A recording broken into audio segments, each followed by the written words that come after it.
और पैदल सैनिक कुरुक्षेत्र में खड़े हुए। एक बिंब बनाता हूं, चित्र बनाता हूं कि तलवार धनुष और पैदल सैनिक कुरुक्षेत्र में खड़े हुए, रक्त पिपासु महारथी एक दूसरे सम्मुख अड़े हुए, कई लाख सेना के सम्मुख पांडव 5 बिचारे थे। एक तरफ थे योद्धा सब, एक तरफ समय के मारे थे। महासमर की प्रतीक्षा में, महासमर की प्रतीक्षा में सारे ताक रहे थे जी, और पार्थ के रथ को स्वयं केशव हाँक रहे थे जी। रणभूमि के सभी नजारे देखने में कुछ खास लगे। माधव ने अर्जुन को देखा, अर्जुन उन्हें उदास लगे। कुरुक्षेत्र का महासमर एक पल में तभी सजा डाला। 5 जन्य उठा कृष्ण ने मुख से लगा बजा डाला। हुआ शंखनाद, जैसे ही सबका गर्जन शुरू हुआ, रक्त बिखरना हुआ शुरू और सबका मर्दन शुरू हुआ। कहा कृष्ण ने उठ पाड़, कहा कृष्ण ने उठ पाड़, और एक आंख को मीच जरा, गांडियों पर रख बाणों को, प्रत्यंचा को खींच जरा, और आज दिखा दे रणभूमि में, आज दिखा दे रणभूमि में योद्धा की तासीर। यहाँ इस धरती पर कोई नहीं अर्जुन के जैसा वीर, इस धरती पर कोई नहीं अर्जुन के जैसा वीर। यहाँ सुनी बात माधव की तो अर्जुन का चेहरा उतर गया। एक धारी की विद्या मानो चूहा उतर गया। बोले पार्थ सुनो कान्हा, बोले पार्थ सुनो कान्हा, जितने ये सम्मुख खड़े हुए हैं, हम तो इनसे सीख सीख कर सारे भाई बड़े हुए हैं। इधर खड़े बाबा भीष्म ने मुझको गोद खिलाया है, गुरु द्रोण ने धनुष बाण का सारा ज्ञान सिखाया है, सभी भाई पर प्यार लुटाया कुंती मात हमारी ने, कमी कोई नहीं छोड़ी थी प्रभु माता गांधारी ने।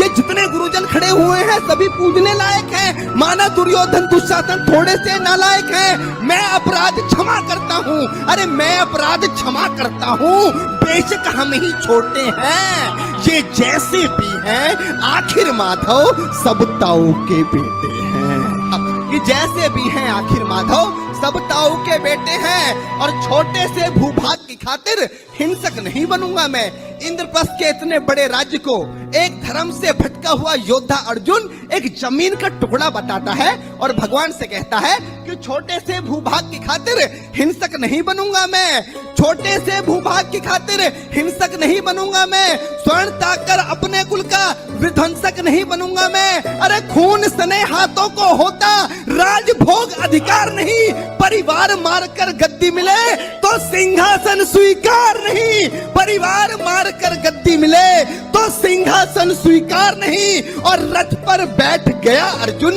रथ पर बैठ गया अर्जुन, मुंह माधव से मोड़ दिया, रथ पर बैठ गया अर्जुन, मुंह माधव से मोड़ दिया, आंखों में आंसू भरकर गांडीव हाथ से छोड़ दिया, आंखों में आंसू भरकर गांडीव हाथ से छोड़ दिया। गांडीव हाथ से जब छूटा माधव भी कुछ अकुलाए थे। भगवान ने सोचा कि इसने तो बेइज्जती करा दी, इससे अच्छा तो मैं शंखनाद नहीं करता, पर भगवान अपनी बेइज्जती कभी स्वीकार नहीं करते कि गांडीव हाथ से जब छूटा माधव भी कुछ अकुलाए थे। शिष्ट पार्थ पर गर्व हुआ, मन ही मन हर्षाए थे। भगवान ने सोचा इसका सब कुछ जा रहा है, लेकिन ये अब भी परिवार की बात कर रहा है, संस्कार की बात कर रहा है, तो कहीं ना कहीं मेरे संस्कार है कि गांडीव हाथ से जब छूटा माधव भी कुछ अकुलाए थे। शिष्य पार्थ पर गर्व हुआ, मन ही मन मुस्काए थे। मन में सोच लिया अर्जुन की बुद्धि न सटने दूंगा, समर भूमि में पार्थ को कमजोर नहीं पड़ने दूंगा। धर्म बचाने की खातिर एक नव अभियान शुरू हुआ। उसके बाद जगत गुरु का गीता ज्ञान शुरू हुआ, उसके बाद जगत गुरु का गीता ज्ञान शुरू हुआ। एक नजर में, एक नजर में, एक नजर में, एक नजर में रणभूमि के कण-कण डोल गए माधव। टकटकी बांधकर देखा अर्जुन, एकदम बोल गए माधव, पार्थ मुझे पहले बतलाते, ए पार्थ मुझे पहले बतलाते, मैं संवाद नहीं करता, पार्थ मुझे पहले बतलाते, मैं संवाद नहीं करता। तुम सारे भाइयों की खातिर कोई विवाद नहीं करता। पांचाली के तन पर लिपटी साड़ी खींच रहे थे वो, दोषी वो भी उतने ही हैं, जबड़ा भींच रहे थे जो। घर की इज्जत तड़प रही, कोई तो टूक नहीं बोले। पौत्र बहू को नगन देखकर गंगा पुत्र नहीं खोले। तुम कायर बनकर बैठे हो, ये बात बड़ी बेशर्मी है। संबंध उन्हीं से निभा रहे जो लोग यहाँ अधर्मी है। हे पांडु के पुत्र, अरे हे पांडु के पुत्र, धर्म का कैसा कर्ज उतारा है। अरे शोले होने थे आंखों में पर बहती जलधारा, शोले होने थे आंखों में पर बहती जलधारा है। और गांडीव उठाने में पार्थ, गांडीव उठाने में पार्थ, जितनी भी देर यहाँ होगी, गांडीव उठाने में पार्थ, जितनी भी देर यहाँ होगी, इंद्रप्रस्थ के राजभवन में उतनी अंधेर वहां। अधर्म धर्म की गहराई में खुद को नाप रहा अर्जुन, अश्रुधार फिर तेज हुई और थर थर कांप रहा अर्जुन। हे पार्थ मुझे बतलाओ, कुलनाशक कैसे बन जाऊं, रक्त सिंहासन लाशों पर मैं शासक कैसे बन जाऊं, कैसे उठेंगे कर उन पर जो कर पर अधर लगाते हैं। कर का मतलब होता है हाथ, अधर का मतलब होता है होठ। जो मेरे हाथों को चूमते हैं उस पर हाथ कैसे उठाऊं, कि कैसे उठेंगे कर उन पर, कैसे उठेंगे कर उन पर जो कर पर अधर लगाते हैं। करने को जिनका स्वागत ये कर भी स्वयं जुड़ जाते हैं। इन्हीं करों ने बाल काल में सबके पैर दबाए हैं, इन्हीं करों को पकड़ करों में पितामह मुस्काए हैं। अपनी बाणों की नोक जो इनकी ओर करूंगा मैं, केशव मुझको मृत्यु दे दो उससे पूर्व मरूंगा मैं। केशव मुझको मृत्यु दे दो उससे पूर्व मरबाद युद्ध के मुझे न कुछ भी पास दिखाई देता है। माधव इस रणभूमि में बस नाश दिखाई देता है। जिंदाबाद। माधव इस रणभूमि में बस नाश दिखाई देता है। बात बहुत भावुक थी किंतु जगत गुरु मुस्काते थे और ज्ञान की गंगा निरंतर चक्रधारी बरसाते थे। जन्म मरण की यहाँ योद्धा बिल्कुल चाह नहीं करते, क्या होगा अंजाम युद्ध का ये परवाह नहीं करते। पार्थ यहाँ कुछ मत सोचो, बस कर्म में ध्यान लगाओ तुम। बाद युद्ध के क्या होगा ये मत अनुमान लगाओ तुम। इस दुनिया के रक्तपात में कोई तो थे साथ नहीं, निज जीवन का करे फैसला नर के बस की बात नहीं। तुम ना जीवन देने वाले नहीं मारने वाले हो, ना जीत तुम्हारे हाथों में तुम नहीं हारने वाले हो। ये जीवन दीपक की भांति यूं ही चलता रहता है, पवन वेग से बुझ जाता है वरना चलता रहता है। मानव वश में शेष नहीं कुछ फिर भी मानव डरता है, मानव वश में शेष नहीं कुछ फिर भी मानव डरता है।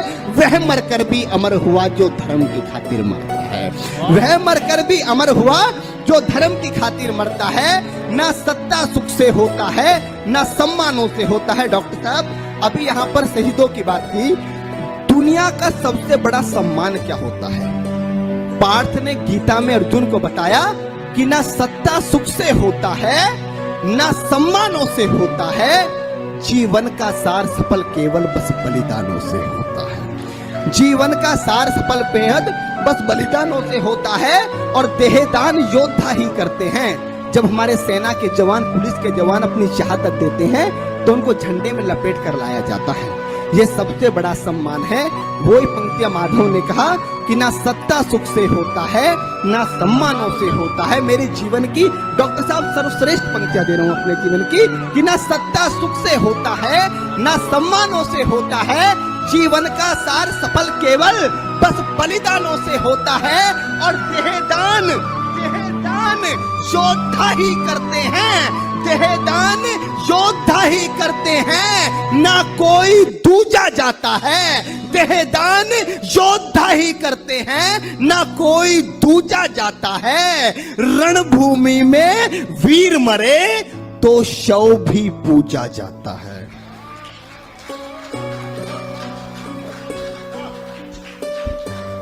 देहदान योद्धा ही करते हैं ना कोई दूजा जाता है। रणभूमि में वीर मरे तो शव भी पूजा जाता है। और योद्धा की प्रवृत्ति जैसे खोटे शस्त्र बदलती है। कविता की एक सर्वश्रेष्ठ पंक्तियां देता हूं, क्योंकि गीता में भगवान कृष्ण बताना क्या चाह रहे थे कि योद्धा की प्रवृत्ति जैसे खोटे शस्त्र बदलती है। पंक्ति पर आपका ध्यान चाहूंगा कि योद्धा की प्रवृत्ति जैसे खोटे शस्त्र बदलती है, वैसे मानव की दिव्य आत्मा बहुत अच्छी बात, बहुत वैसे मानव की दिव्य आत्मा दैहिक वस्त्र बदलती है। ये मान और सम्मान बताओ, जीवन के अपमान बताओ। उसके बाद अर्जुन कहता है कि ये मान और सम्मान बताओ, जीवन के अपमान बताओ। जीवन मृत्यु क्या है माधव, रण में जीवन दान बताओ। काम क्रोध की बात कही तो मुझको उत्तम काम बताओ।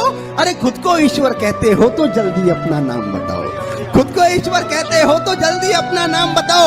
इतना सुनते ही माधव का धीरज पूरा डोल गया। तीन लोक का स्वामी फिर बेहद गुस्से में बोल गया, अरे कान खोलकर सुनो पार्थ, मैं ही त्रेता का राम हूँ। कान खोलकर सुनो पार्थ, मैं ही त्रेता का राम हूँ। कृष्ण मुझे सब कहते हैं, मैं द्वापर का घनश्याम हूँ। रूप कभी नारी का रखकर मैं ही केस बदलता हूँ। धर्म बचाने की खातिर मैं अनगिन वेश बदलता हूँ। विष्णु जी का दशम रूप में परशुराम मखनाल कालिया के फन पे मैं मर्दन करने वाला हूँ। बाकासुर और महिषासुर को मैंने जिंदा गाड़ दिया, बाकासुर और महिषासुर को मैंने जिंदा गाड़ दिया। नरसिंह बनकर धर्म की खातिर हिरण्याकश्यप फाड़ दिया। सिंह बनकर धर्म की खातिर हिरण्यकश्यप फाड़ दिया। और रथ नहीं कहीं भी चलता है, रथ नहीं कहीं भी चलता है, बस मैं ही आगे बढ़ता हूं। गांडीव हाथ में तेरे है, पर रणभूमि में मैं लड़ता हूं। कि रथ नहीं तनिक भी चलता है, बस मैं ही आगे बढ़ता हूं। गांडीव हाथ में तेरे है, पर रणभूमि में मैं लड़ता हूं। जैसे ही मेरे माधव का कद थोड़ा सा बड़ा हुआ, सहमा सहमा सा था अर्जुन एकदम रस्ते खड़ा हुआ। माँ गीता के ज्ञान का सीधा हृदय पर प्रहार हुआ। मृत्यु के आलिंगन हेतु फिर अर्जुन तैयार हुआ। मृत्यु के आलिंगन हेतु फिर अर्जुन तैयार हुआ कि जितने यहाँ अधर्मी हैं चुन चुन कर उन्हें सजा दूंगा। इतना रक्त बहाऊंगा, धरती की प्यास बुझा दूंगा। जिधर बाण चले पार्थ के सब पीछे हट जाते थे। रणभूमि के कोने कोने लाशों से पट जाते थे। धर्मराज के शीश के ऊपर राज मुकुट की छाया थी। भगवान ने युद्ध जितवा दिया। युधिष्ठिर का राज अभिषेक हुआ। कविता की अंतिम दो पंक्तियां कि धर्मराज के शीश के ऊपर राज मुकुट की छाया थी, पर सारी दुनिया जानती थी ये बस केशव की माया। कि धर्मराज के शीश के ऊपर राज मुकुट की छाया थी, पर सारी दुनिया जानती थी ये बस केशव की माया थी। और धर्म किया स्थापित जिसने, धर्म किया स्थापित जिसने, दाता दया निधान की जय। हाथ उठाकर सारे बोलो चक्रधारी भगवान की जय।